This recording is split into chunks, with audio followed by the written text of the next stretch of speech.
Hello, and welcome to the first Game Grumps podcast where we interview each other. An evening with the Grumps, per se. Yeah, maybe this has a name. I don't know it. Yeah, it's like right in the title bar. You guys can see that right there. Yeah, That's check it the out. name. Boom Jams. We'll ask Vernon. He knows what he's doing. He put this together. But the idea, and who even knows if this is gonna go up first, but like this is the first one being recorded, and the idea is we'll all kind of talk to each other about our lives before Game Grumps, before YouTube and all that, and we'll fucking learn something. Yeah. Are we allowed to curse on this? Oh, sure. Cool. It's too late anyway. Yeah.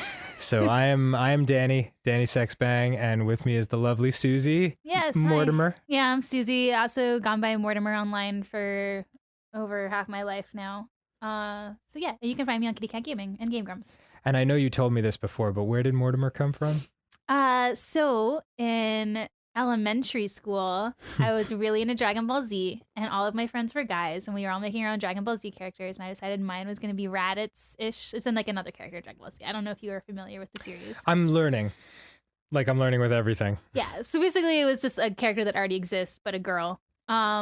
And I was like, oh, I need a name. Everybody has all these cool names. I was watching Rocko's Modern Life, and there's an episode where they summon a spirit in a crystal ball, and his name is Mortimer Khan. Oh, nice. But I spelled it wrong. I spelled it Mortimer with the E-R, but I guess it's a Jewish name with an I-E-R. Mortimer. Yeah, so like I didn't find that out for years later, but yeah, so that's where that came from. That's cool. Yeah, because when I was a kid, the only time I'd heard that name before was Bill Cosby used to have this show where he'd teach kids to draw, and he had like Mortimer marker, which was a big friendly marker that would like, What? yeah. Bill Cosby stories aren't as adorable as they used to be, but yeah, like they don't feel as good. Yeah. But like when the marker like went on the page, it was like do do do do do do do, and I was like, oh, could Suzy have possibly watched that show? It's real trippy to watch now. Nah, man, I don't really like. I know I watched what was the family one he did.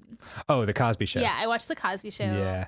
A lot, but like I don't really remember much. Yeah, no, I mean it's weird. Like, well, that's as interesting a place to start as any, because so you were born in. I was born in 1989. 89. Yeah, Holy so I was shit. like the very tail end of the 80s. I did not get any 80s in me. Yeah, I was born in 79, so like same kind of thing. I wanted to tell you recently, by the way, off topic. Sorry, guys. Oh, I recently just got into 80s music. Yay! Your album helped a lot. Thanks. Yeah, It's fantastically good, and it makes you feel good in a lot of ways. it's different. Yeah, and I think that's why there's like a resurgence a little bit, because people need like that. People like shit is so serious now all the time. Well, like it's all like people like talking about how much money and how great their lives are, and it's like I don't need that. Right. Well, like we were just talking about this because like it's so weird because with Facebook and Instagram and all these things, which did not exist when I was a little kid, like you look at people's lives and you don't see their lives at all. Like you just see the projection of what they want you to think their life is, and Oh yeah. everything's smiley and super happy, and it's all bullshit, Yeah. Which is why like I've learned never to look up exes on Facebook and stuff like that, because like what you actually would want to like see is not there anyway. Yeah. Like you want to know how people you've lost touch with are doing, Yeah. and that's never an honest reaction. It's not at all. But we're way off topic already. Oh wow. I'm supposed to be asking you about your life. Oh boy. Yeah. So, all right, let me start with just a random question. Mhm. Do you have a childhood memory that is your super favorite? Yes. I remember I had like this like hand-me-down treehouse outside, and I remember hiding in that while my dad hid Easter eggs for us inside the house. Oh, that's awesome. And they were chocolate shaped like big PC computers, monitors, the really big ones, and they said like LOL on them and stuff. And after we found all of the Easter eggs, I got to play Mortal Kombat with my mom on the floor. Whoa. And whenever she would move with the character, she'd move with the controller. You know what I Yeah. mean? So like she was not good at it, but it was really fun. It was a good memory. That's awesome. I never had a treehouse. I always wanted one. But I grew up in New Jersey where trees are hard to come by sometimes. Yeah. But you, was it a treehouse you shared with your sister? Yeah. It Okay. wasn't like in a tree though. It was like one of those ones that had like a slide and a swing set Oh, attached. yeah, you know what I yeah, mean? Like yeah, it was like a friend of my mom's and their kids grew out of it, so they gave it to us. And That's pretty fucking Yeah. sweet. I like carve shit into it, and I got a lot of trouble for stuff in there. Yeah. Just like Go into it. all Yeah. your shenanigans were treehouse based. Yeah. Yeah. You have a twin sister Yes. named Jean. Yes. She's a doll. Yes. Is that true that like twins have similar thoughts and like you can finish each other's sentences and stuff, or is that all bullshit? No, I think it's. I mean, like we don't have like telekinesis or like, you know, stuff like that. But like I will be singing for example, the most famous example I tell people is one time I was singing Hakuna Matata. Nice. Stopped singing it, walked into the other room. Jean was singing right where I left off. Oh, no way. Yeah, stuff like that happened like all the time. That's wild. Yeah, and we switched places one time.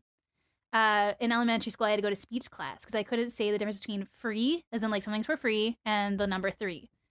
So it's adorable. It's like a cute kid thing, right? Yeah, but totally. like I had to go to speech class for it, and I was like really nervous and scared about it. I think I was like just started preschool. I was really young. So Jean went and pretended to be me, and so because she could say it just fine to get me out of it, and they picked up on it right away. Oh, no shit. Yeah, and plus like we always got to talk to my mom because she's a cop. She'd be like, "That's impersonating a person, and you can go to jail for that," you know. And it's just like, It's so funny. Yeah, so I got talked out of that really young. Yeah, I mean it's funny because like now when I see you and Jean, I can tell who's who immediately. Yeah. But the first time I met you, Yeah, or I met that. Jean rather, like, well, I just wasn't ready for it because I didn't know she had come over to the house, and so I just knew you were there, and I walk over and I just see her by herself on the couch, and I'm like, "Hey, Suzy," and then I looked over out of the corner of my eye and I saw another person, and it was you, and you looked up and smiled, and I was like, "Oh my fucking God, that's crazy that can happen." Yeah. No, we dressed the exact same, like all through middle school and below. Like, and we had the same hair, same makeup, everything. Wow. Yeah. Was it weird? Like, did you feel like you needed to express your own identity after that, or did you not mind?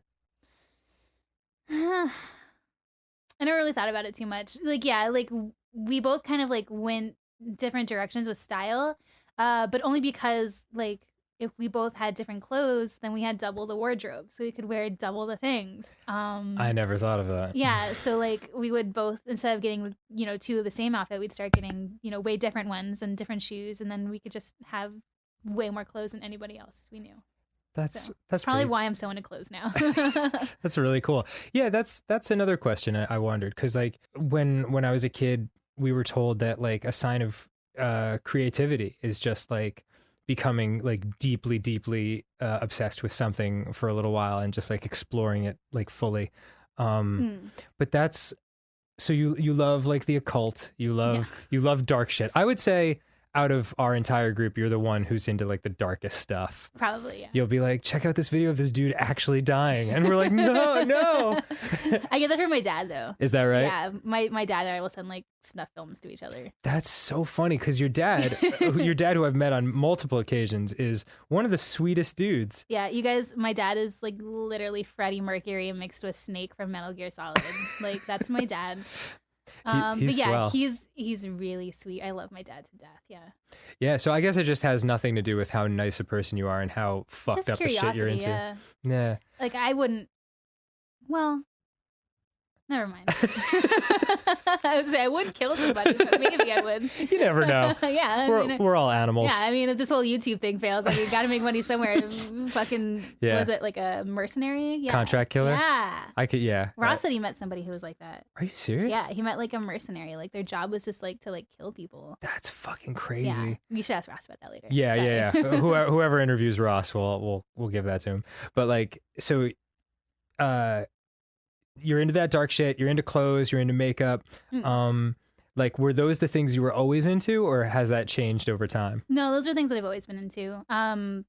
Like I really got into makeup for cosplay. Mm-hmm. And then from cosplay, I learned a lot of poses. And from that, I got into modeling.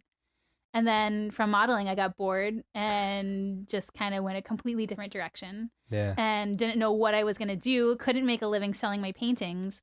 So I started working in retail. I worked in retail my entire life, but I just gave up life and was just working as an assistant manager at a Hot Topic store, which is not fun. I'm sure. Until eventually I had worked with Aaron enough on his cartoons that I was able to quit working retail and just help him on his stuff. That's pretty awesome. Yeah. Like, well, okay. Give me, if you can, Mhm. give me your worst retail story. Because I know you used to do cartoons. I did used to do cartoons. Yeah, Yeah. You based guys can on find those. Adventures in Retail. Oh God, so long ago. The channel is called Meat for Fish. Okay. So this one, it's probably not the worst, but it's the only one that comes to mind. When I was working at Hot Topic, a lady came in and she wanted to return a pair of shoes because they didn't fit her son, but they had been completely worn. Like they were like disgusting and like had been worn out. And it was like, you can't return things you've already worn. Right. You know, and she's like, well, I just want to store credit. And it was like, I can't do that for you. She just wouldn't understand. So weird. Yeah. People just like, they know that they're doing wrong. They're just trying really hard to get that free stuff. Right. They're just counting on the fact that like you don't care enough about your job and like that they feel like they're gaming a system rather than a person. Yeah. Like I've noticed that like people feel like a moral problem with stealing from another person, but they don't feel it from like stealing from like a hotel or from a store, you know? Yeah. It's just like, it's a corporation. Yeah. No, I remember working at a one store. I'm not going to say what it was, but I worked there on a Christmas time. And I remember like an old guy came up and he was buying a bunch of like stuff for his like grandkids and his card got declined. And I was just like, just take it. Like, wow. That happens several times. Like, it's probably why I shouldn't work retail. I have a bleeding heart for people. Yeah, totally. It can be hard. Like it's hard just saying no to people in general. Like it's kind of like almost a skill that you have to develop for your own for everyone's benefit. Yeah. But like, so you met Aaron when you were very young. 13. I have known Aaron half of my life this year. That's amazing. Isn't that insane? Yeah. And were you dating immediately? No. We were friends for a long time because he was into another girl. Right. And then that I was bitch. there to pick up the pieces. And we broke up for a year. Aaron actually broke up with me, and it was devastating to me. I'm sure. Because like we had planned like our entire life together. You were how old? I think I was 17 or 18 then. Oh yeah. And like I was just like, I have my whole life planned, and like we're gonna do this, and we were engaged, and like Aaron just kind of wanted to see what else was out there. Like, and like looking back now, like I'm so glad that happened because we got that out of the way. We both got to see other people. We got to like see what life was like and not like wonder what if. Right. So looking back now, like actually really glad that happened. But at the time, fucking hated life. I'm sure. Because I mean, at that age especially, like when you're with someone during like those developmental years, you're actually like growing and changing like around each other, you know? I remember like saying like, you took the best years of my life. Isn't that funny now? It's so cringy. So funny. But yeah. But honest at the time. I mean, I would spend 3 to 4 hours a night on the phone with Aaron every night. Wow. So I would get maybe 2 or 3 hours of sleep before school, and then I would sleep all day during school. But somehow I still passed on my classes. But like, yeah, Aaron all the time would be like, I can't, you have to sleep, you have school in the morning. I was like, no. Because Aaron, you know, was out of high school pretty early. Right. Yeah. He just fucking quit that shit. Yeah, I think he only made it to his sophomore year. He didn't get to go to, he went to my prom. He didn't get to go to his own prom or anything. Oh, wow. That. Yeah. Did you, what am I trying to say? God, there's a lot of questions I have because like my teenage years were spent almost exclusively like not in relationships. You know? Like a lot of Dungeons and Dragons got clocked in. Yeah. So like that idea of dating and love, like, would you say like, you are, I mean, we all are, but like, would you say it's been a challenge or like a beautiful thing as you've become completely different people over the decade plus that you've been together? Oh, it's been a beautiful thing. Yeah. It sounds so douchey, but like I loved Aaron from the first time I saw him, and like I knew that we had a big future together. And seeing him go from a guy who worked at Blockbuster to a guy who was making cartoons on Newgrounds and making, you know, very little money making that, and like but getting by and being happy doing something he loved, it really inspired me. And like I owe Aaron like everything I have. Like he literally changed the entire course of my life. Like seeing him go from working shit jobs to doing what he loved and like making money at it, and then sharing that with everybody. Like we know, like everyone pretty much in our group like has success in life, not mostly, but in part some way because of Aaron. And like I really like fucking look up to him for that. Like he's just like spreading it, like just being great all around. Yeah, very. I just can't express it into words. I don't know how to say it, but I feel the same way. Very generous guy, and like I feel bad in a sense because I feel like he gets the most shit. He does out of any of us, and he is the one who is responsible at the core for everything else that's happened. Yeah, like it gets to him too. Like he won't admit it, but like like he has to like look the other way because otherwise it'll just he'll crumble. Yeah, of course. But this isn't about him. Yeah, no. I mean, but it's funny like doing this because like talking about. I think you'll see it in all these podcasts. Like all of our fates are so tied together at this point. It's weird, yeah. It's almost fated. Yeah, we're such a team, and like it's really, really cool. And like you almost can't like tell anyone's story without like involving the other people. Yeah. But like I am curious about one thing. Maybe this is a weird question to ask, but was it initially when he had, what's the right way to phrase this? Now you are like, you have a fan base in your own right. You're able to do anything creative that you want. Like you have that platform. Mm-hmm. Was it difficult at first seeing Aaron get that when you were still, like you were saying, doing paintings and struggling to find an audience for them? Yeah. Oh yeah. It was actually very disheartening because like I would try really hard and like try different things. So I'd be like, okay, well, Aaron's making it at this, like, that's his thing. I got to see what's working for other people and try and do it differently. And like, yeah, it just didn't pan out because I didn't have the reach. But at the same time, like I would do, like Aaron would stream, he would do drawing streams where he would draw and I would read questions to Aaron. And it got kind of scary because like people would know a little bit too much about Aaron and I or stuff like that. And that was like my first time kind of being like, oh shit, like people online are weird, man. Like maybe I don't want this.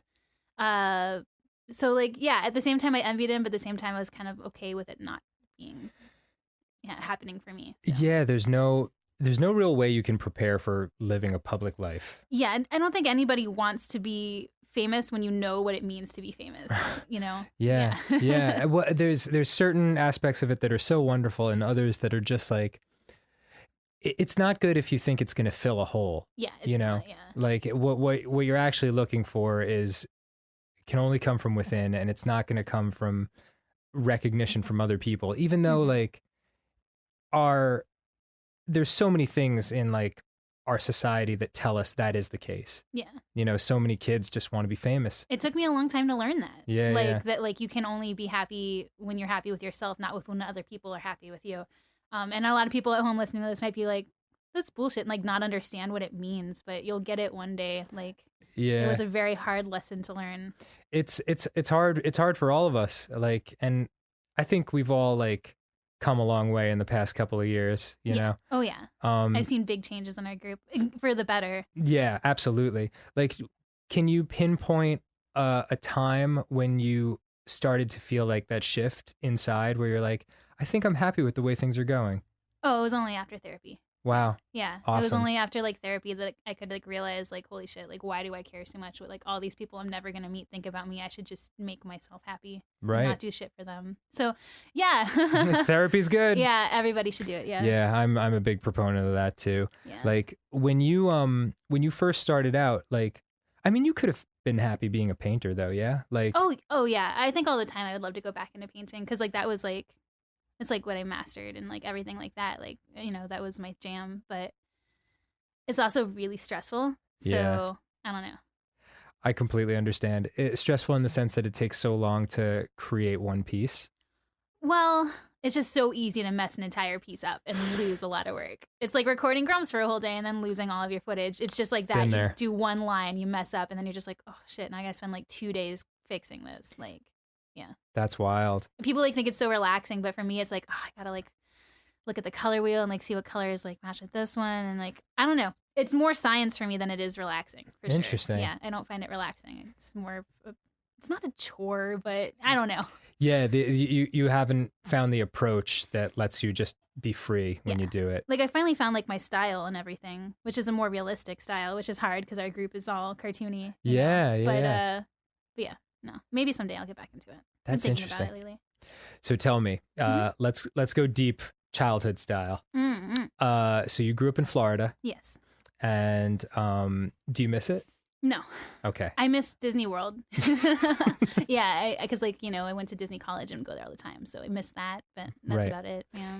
But you never, like, when you were growing up in Florida, did you look around and think like, I got to get out of here? Or were you like, I could be here? Yeah, no, I was kind of resigned to like living the rest of my life there. Wow. Yeah, I was just like, my whole family's here, which, now my family's in Arizona. But I remember one day Aaron was just like, we should move to California. Like, that's where all of our friends are. And like, Aaron wanted to be a voice actor at the time. Right. And we were like, well, that's where all the voice acting happens. And I was into modeling, and I was like, well, I'll get more modeling work if we're there. So we were both selling all of our worldly belongings to move to California. And then the breakup happened. Oh, yeah. shit. That's when that happened? Yeah. Had you already gone out to California? Yeah, I'd been there once before for like Anime Expo one year. No, yeah. but I mean, like, had you moved out together? No, I was still in Florida. Yeah. Oh, shit. Yeah. Okay. And then Aaron moved without me. And like, I was like, no. Yeah. Wow, that's intense. Yeah, I like already sold all my stuff. Like, dick move, Aaron. Come on, teenage Aaron. Yeah. I'm not mad about it. No way. I mean, like, I'm a big proponent of like, you can't go back into your past and change one thing without changing everything else. No, I'm grateful for everything that's happened to me because it's made me who I am. Yeah. Like, even the bad shit, like, I'm glad it happened because it's taught me so much. Yeah, I used to have a family member. He just died, but like, he lived to 97, and he was, I know. And I think part of what sustained him that long was like, a lot of terrible shit happened to him in the course of a life that long. And whenever he would tell a story like that, and people were like, that's horrible. And he would go, best thing that ever happened to me, because look, like, here I am at Thanksgiving with like the whole family around and grandkids crawling all over. That's such a good way to look at it. It really is. So positive. It's the only way to look at it if you're going to survive in this life. Yeah. Like, or else you're just stuck in the past all the time and wasting the present, kind of. Yeah. And that's it. The present is a gift. That's why they call it the present. Sorry. But like, that is very interesting. And so when you guys got back together, he was the one who called you up, right? Yeah, I was already dating somebody else. No shit. Yeah. And I made a terrible mistake and decided to move in with this person after knowing them for a month. Whoa. And they turned out to be abusive. And like, that was a very scary time in my life. I remember Aaron called me and I was just like, I was like, who's this number? Like, I texted back. I was like, I don't know who you are. Because like, I knew who he was. But I was trying to act like all coy. Like, I deleted his number. Yeah. And he was just like, hey, can I call you? I just want to tell you about California. So I answered the phone. I talked to Aaron about California. And he was just like, oh, it's really great. And then like, out of nowhere, he's just like, I really miss you and I love you. Please come back. And I was like, wow. I was like, no, man, you broke my heart. Like, you had your chance. Like, this other guy is like, he hasn't hurt me yet. So like, I'm going to give him a shot. But that wasn't true, right? At that point, it was true. Oh, okay. It wasn't until like it escalated. I see. But Aaron wrote me a letter every day for a year almost, and I still have all of those letters, by the way. No shit. And sent them. Yeah. He would send. Sometimes he would send like a whole week's worth of letters in one envelope, or sometimes he'd send them all at once just to save stamps. But yeah, I still have all of those adorable letters, and like, it was like such turmoil because like. I won't go into it. But yeah, it was basically very teenage angsty. And eventually I was just like, Aaron, like, I still love you too, but like, I'm in this relationship and this guy, like, eventually that guy turned into be like a huge asshole dick. Right. And I was like, fuck you, I'm out. And I was like, Aaron, like, let's make this work. So we got back together and Aaron came to Florida and we got to know each other all over again on that giant road trip from Florida to California, and it was amazing. Yeah, because you kind of have to. It was like no time passed. You kind of, it's like that weird mix of like no time passes and needing to start from scratch. Yeah, that's wild. Well, yeah, because I was like all about like you have to start dating me all over again. Like, we're not just like gonna go back to like how things were. Sure. But it went back to how things were pretty immediately. I'm not gonna lie. Was So he came back to Florida and professed his love for you. And was there any period of time that you were staying in Florida for a while, or was it just No, like, we, come with left me to California? immediately. Yeah. Wow. Yeah, I just like got swept off my feet. Yeah. Did your family react well to that? Or were they just like, I don't think they really care too much about anything. no, all right, fair enough. Yeah, they were just like, oh, good.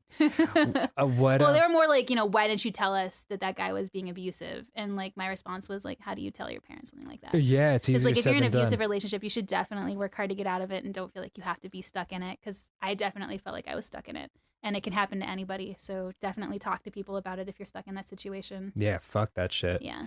Like, so when you came out, what was your impression of California? Do you remember? I liked it at first, and then I hated it because it was sunny all the time. And in Florida, you have like a rainy season where it rains the same time every day, and it's cooler weather.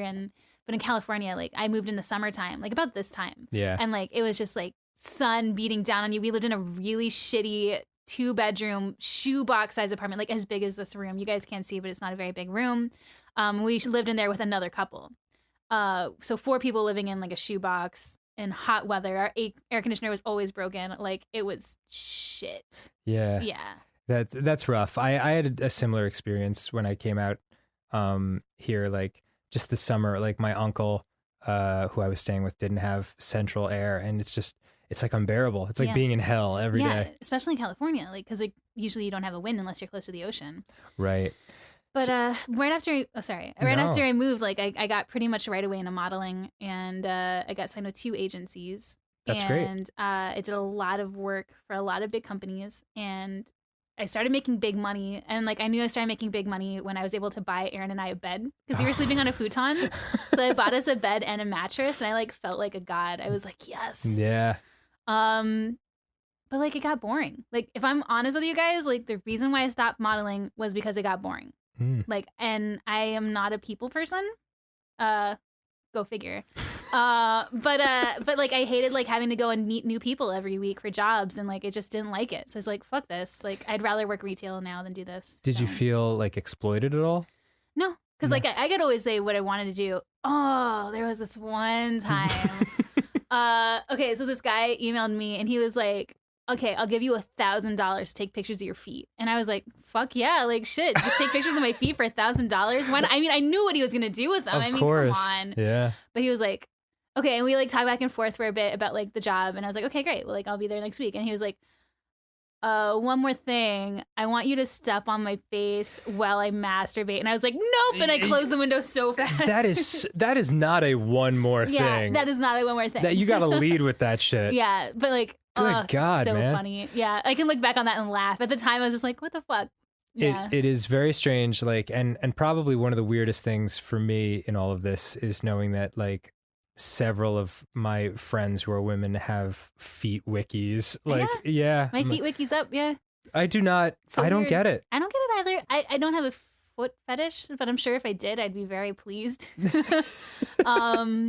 Yeah, no. There were a couple weird modeling jobs I took on where I'm just kind of like, what the fuck is this person going to do with these pictures? And I never followed up. So, like, who knows? Maybe one day I'll be driving and I'll see him as an ad for something I don't approve of. Totally. Yeah. That shit can definitely happen. Hopefully not. Hopefully they'll burn down in a house fire or something. Yeah. That's the spirit. So, like, once the modeling thing, once you left that, you went into retail. Yeah. And you did that for how long? I mean, I've been doing retail my entire life, but I worked at Hot Topic, I think, for 2 years. Yeah. Cool. Did they treated their employees okay. Yeah. How old were you at the time? I moved to California when I was 18, so I think between 18 and 19, maybe 20. No, I take that back. Between 20 and 22, I was working at Hot Topic. Yeah. Gotcha. And you were like a manager, right? Yeah. Yeah. So, I guess to be a manager at a store like that at that age is probably pretty cool. Yeah. Oh yeah. Out of all the time, you know, people are like, I need to speak to the manager. I'm like, I am the manager, bitch. Yeah. What? Yeah. Check the credentials. Yeah. But that also meant that I had to, because like I wasn't like the store manager. I was assistant manager. So that meant whatever the store manager didn't want to deal with and what the employees couldn't deal with, I had to deal with. So I had to deal with all the angry customers. Right. I had to deal with like people who were like pissed on the phone. Like I had grunt work basically. Right. But the store manager also did shit. So I basically did all the payroll and scheduling and things like that. Just didn't get paid for it. That's wild. And how old were you when I met you? I think around that time. I think I was working on Topic when I met you for the first time because I remember coloring Dinosaur Laser Fight. Yeah. It's 2011, something like that. Yeah. Oh my gosh, that's crazy. That's crazy that we've known each other that long, and that like, how just oblivious I was to your life before that. Yeah. Because it's funny too, because I can remember, maybe I talked to Aaron about this on the show one time, but like, it's surreal how like I can remember meeting you for the first time, and what do you remember about it? I remember it was at your house in Palmdale.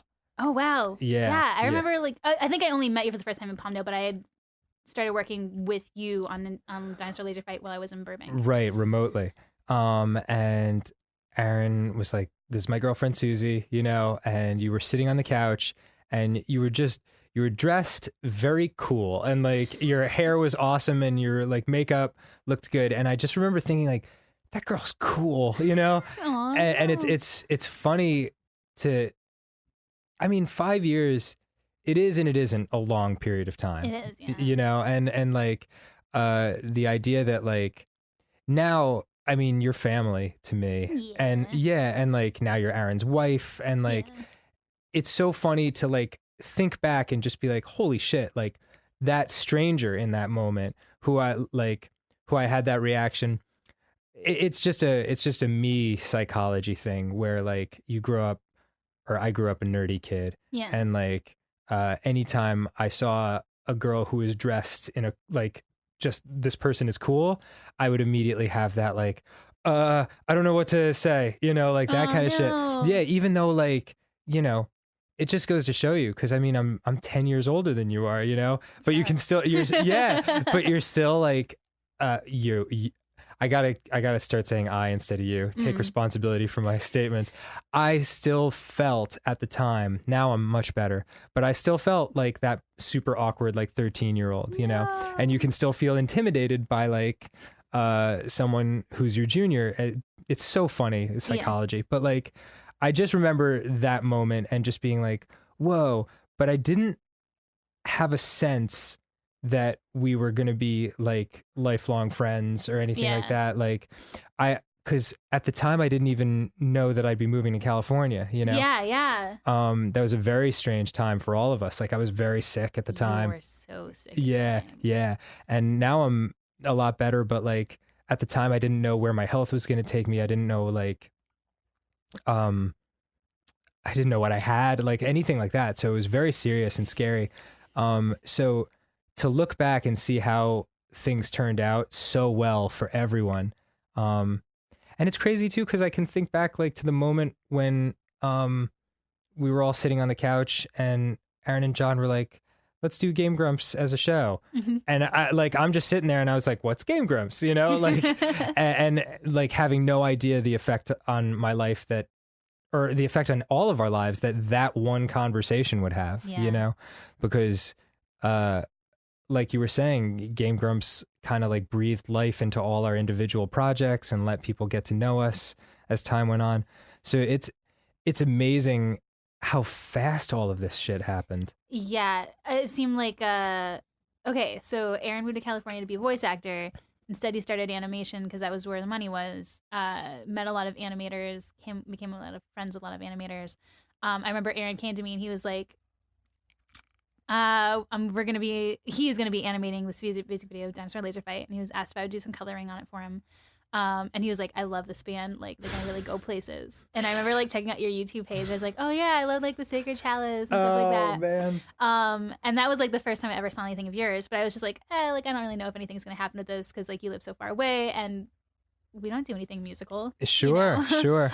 So that happened, and then we moved around a couple times, trying to find our comfortable place in California. Right. And I started working for Aaron. And then I helped him with animations and coloring, and then I was able to start my own YouTube channel with animations, Meeperfish, which has all of the retail cartoons and stuff like that. And then from there, I was like, oh shit, well, like everybody really likes like how I look, like my makeup and shit, so I'm gonna start a channel about that. So I started Mortimer, which I don't feel like ever like took off. Like it's okay, but like I don't feel like it ever got like that. Like it's coming. It's gonna happen one of these days. It's gonna blow up. I think it's all like the perspective thing, because like we're saying 5 years ago, if you saw the numbers on Mortimer, you'd be like, holy shit, that person has made it, you know? Yeah, I used to say like, I'll be happy when I hit 100,000 subscribers. Then I hit 100,000 subscribers. I'm like, that's nothing. Yeah, you like hit 1 million subscribers, and then I'll be something. Totally, but it never works like that. Yeah. Like you're just chasing your own tail. Yeah. Like, but I don't know. It's just very nice to see how things have worked out. And I mean, do you have like, well, has your family been like, holy shit at everything that's happened? Yeah. It's really cute. They watch Game Grumps when they get lonely. Do they really? Yeah. I didn't know that. My dad, his favorite his favorite person on the show is Ross. My dad loves Ross, but he loves you too. Oh, he tells me that all the time. He's like, "Oh my god, Dan said this." I had no idea. No. I'll give him a shout out. Yeah. You know, and sometimes I'll say something on the show like, "Oh, my parents are crazy," and like I'll hurt their feelings, and they'll call me later and like, "Did you really think we're crazy?" I was like, "No." Yeah, no. But yeah, like at first it was hard to explain to them what I do, like that I make money on YouTube, because like nobody knew at the time that was a thing. Right. But now they're like super proud about it, and they like tell everybody, and yeah, it's kind of embarrassing now. It's funny, and I had much the same thing. Like even my generation, like people in their late 30s, like kind of get what YouTube is about. You know, like some of them are way into it, others just like, why? Yeah, they just think someone has a lot of free time. They don't get it. Yeah, totally. But like, so for our parents, it's just like a totally foreign thing. Yeah. You know, it's as foreign to them as it is second nature to kids right now, you know? So it's kind of amazing, and it's kind of cool too, because like, you know, you get to impact young people's lives, and kind of like, I don't know, do you feel this way too? Like you kind of like, in sharing your experiences, you can kind of help them like not make the same mistakes and stuff like that. Yeah, I hope so. Yeah. But like, I feel like, at least for me, like if someone told me advice, I'd be like, yeah, whatever. You don't know what you're talking about. And I'd make the same mistake. I'm like, 13. Yeah. I know what's up. That was like my entire life growing up. Yeah. So yeah. like my mom would be like, don't do this. I'm like, you don't know anything, Mom. And I'd do it immediately, and then I'd regret it. Yeah. That's so, what kind of kid were you? Like, I was a golden child. Were you really? Like, because I had 3 older brothers, so like if I fucked up or did anything wrong, like I would get shit from them. Right. My family wasn't like, you know, rich or well off or anything. Like all my hand-me-downs are from my brothers. So go figure. Lots of baggy clothes. But like my sister and I were very well behaved. My mom, like I said, was a cop, so she ruled the house with like a strict fist. You know what I mean? Mm-hmm. So if, like you get out of line one bit, you know, you'll feel it. So like a lot of people are like, well, if your kids are bad, just beat them and they'll be good. And like, I hate to say it, that's fucking true, because like I was a good kid because I was scared of getting beat. But like I would never do that to my own kids. Right. Like, yeah. So like I guess that's the best way to put it. Yeah. I mean, I never got hit, and I was a pretty good kid too. I don't know. I don't feel like I can make any comments on parenting, just because that's like such a foreign frontier for me. Not for years. Yeah. Yeah. Maybe someday. But like, certainly not right now. Jeez. Yeah. Like just watching Brian with Audrey, and Audrey's a good kid, and still just like as soon as any baby starts screaming, I'm like, I wish I could just do anything to make this stop. Yeah. I wish I could die. I wish anything. Yeah. No, I babysat all my brother's kids, and like, yeah, it like, I was just like, I'm just a kid myself. How could this happen? Like, why would people want this? Like, yeah, but that's totally it. You just the older you get, the more you're like, yeah, I can deal with it, whatever. Yeah, because something biologically happens inside of us too. Yeah, where you're like, oh, kids aren't gross the way they used to be anymore. I don't know about you, but like all the time, like I'm like on a birthday or something, like, oh, thank God, I'm like over 18 now. I'm no longer gonna be a teenage pregnancy story. I don't know about you, but I think that like every year. Not that there's anything wrong with being a teenage mom, but I'm just saying like it just would not have worked for the life that I have led so far. Yeah, no, I'm laughing just because it's so different for guys. And now I'm just like, shit, another year closer to erectile dysfunction. Yeah. No, I'm just kidding. One foot in the coffin, man. Yeah, just about to throw some dirt on you. Yeah. No, it's funny. Like I feel younger now than I did when I was 18. Yeah. Yeah, because that's great. Yeah, because 18 was such a shitty year for me, and you like take better care of yourself now too, though. For sure, and I'm happier, and like I'm more like well adjusted internally, And that shit just makes you feel younger. Yeah. It's because it's weird. Like, it's so easy to, like, the same way you can make a hell out of paradise if you're not, like, if you're in a bad place, no matter how cool the environment you're living in, it'll suck. Yeah, like I think all things considered, like I live a pretty fucking charmed life. Yeah. I know we all it. do. Like I have a car, like I have a really nice job. I have been with the love of my life for years now. Like I have the best friends. It's very rare. But I was also really unhappy with life. Yeah. And like I've talked about it before on my channel before, but I have bipolar disorder, manic depressive. So I inherited that from my dad. He has it as well. And my sister has it too. It's just like a thing that's kind of been in my family. And like, it took me a long time to adjust enough where I was okay leaving the house even. Right. Because like, I don't know if you noticed, for a long time, I wouldn't even leave the house. Like, it just couldn't. Yeah. And like, just dealing with people, like, it's hard to believe I worked in retail for so long and like was like in customer service, but like, I couldn't rather for a long time stand being around people.